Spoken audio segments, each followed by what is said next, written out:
got so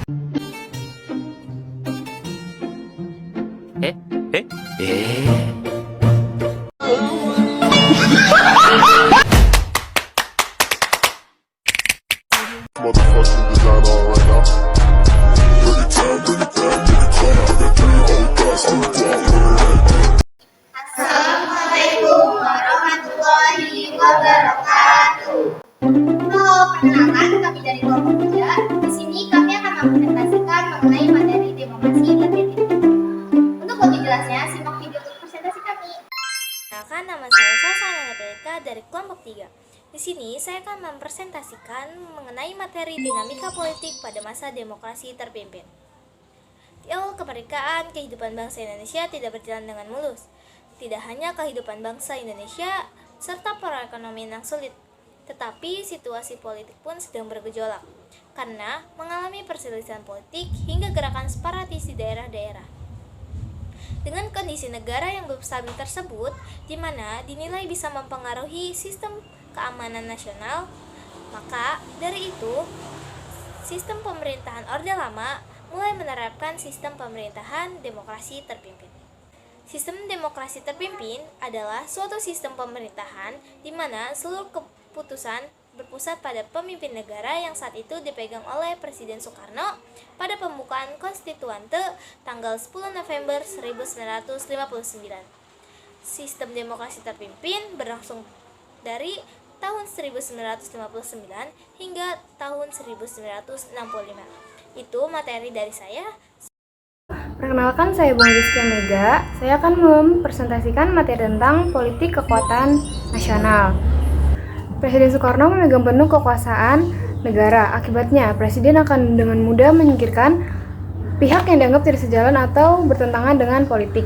Peran militer pada masa demokrasi terpimpin selain sebagai pelindung juga sebagai penarik perhatian dari politik lain.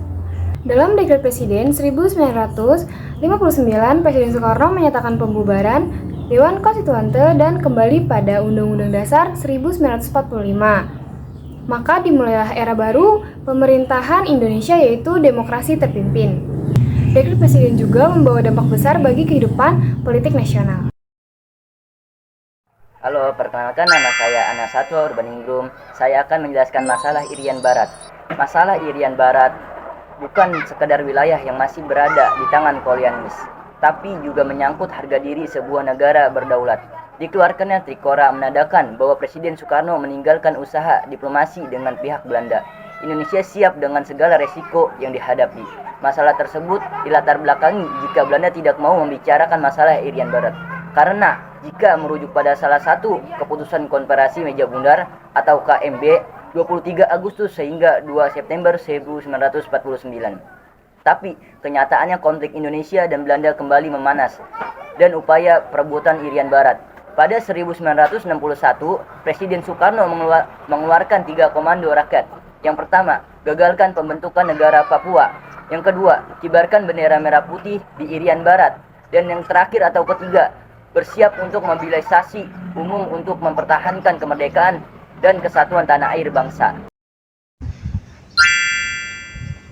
Indonesia pun meminta bantuan Amerika Serikat untuk menyelesaikan penyelisihan antara Indonesia dan Belanda, tetapi Amerika Serikat menolak. Presiden Soekarno pun menggunakan kekuatan persenjataan dengan bantuan dari Uni Soviet. Ketegangan tersebut mampu menarik perhatian Amerika Serikat pada tahun 1962. Amerika Serikat mulai menekan Belanda untuk menyelesaikan sengketa ini mengantisipasi timbulnya terjadinya peperangan. Desakan tersebut juga untuk mencegah terseretnya Uni Soviet dan Amerika Serikat ke dalam suatu konfrontasi di Pasifik. Akhirnya pada 15 Agustus 1962 ditandatangani persetujuan New York antara Indonesia dan Belanda. Kembalinya Irian Barat ke Indonesia menjadi suatu peristiwa yang membanggakan. Karena dengan diplomasi tersebut berhasil mengembalikan Irian Barat ke Indonesia tanpa penggunaan persenjataan yang lebih jauh. Meskipun pada saat itu Presiden Soekarno sudah mendapatkan bantuan senjata dari Uni Soviet, tetapi tidak dipergunakan sepenuhnya. Pada tahun 1964, disudutkan dengan berita ditemukannya dokumen rahasia milik PKI tentang resume program kegiatan PKI dewasa ini.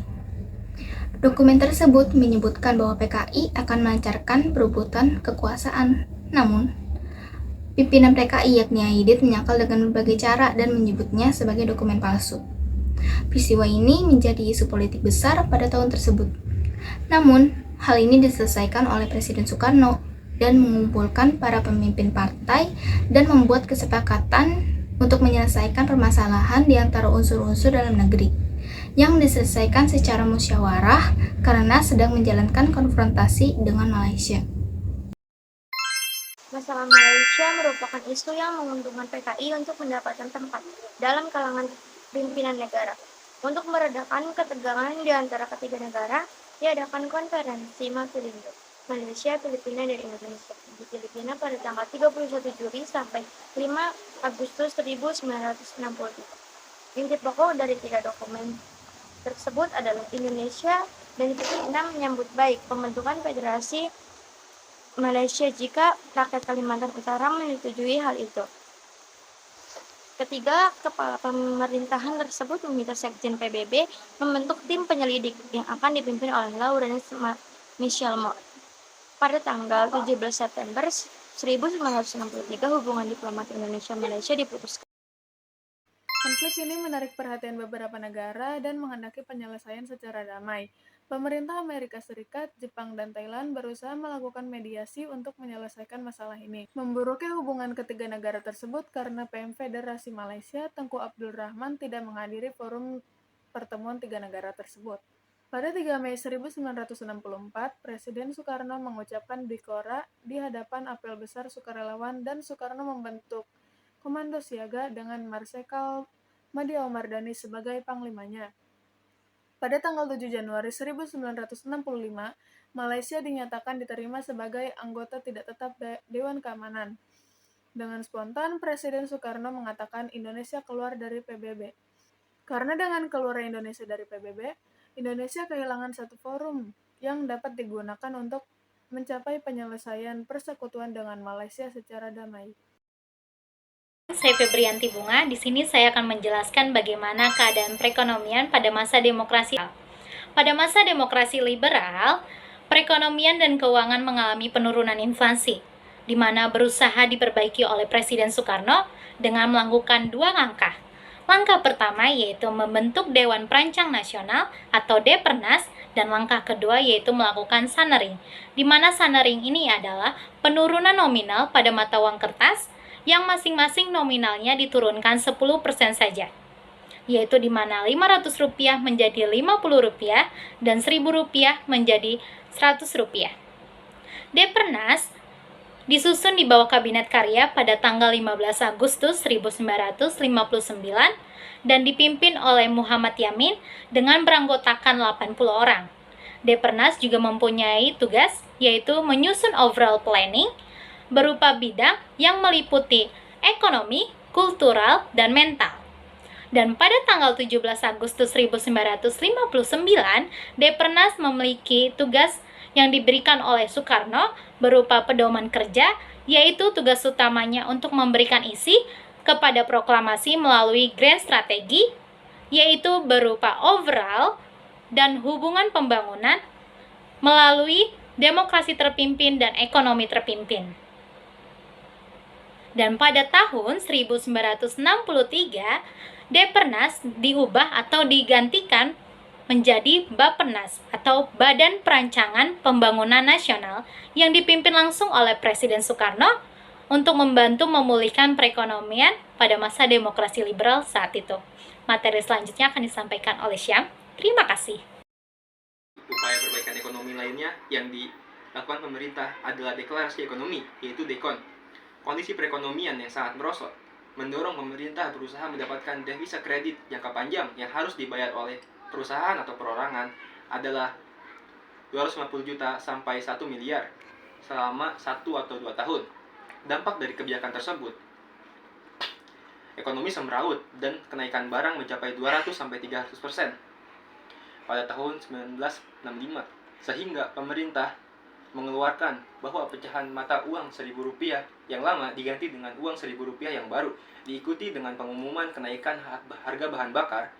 Hal inilah yang kemudian menyebabkan mahasiswa dan rakyat turun ke jalan menyuarakan aksi-aksi tri tuntutan rakyat atau yang disebut Tritura. Sekian presentasi dari kami, kurang lebihnya mohon maaf.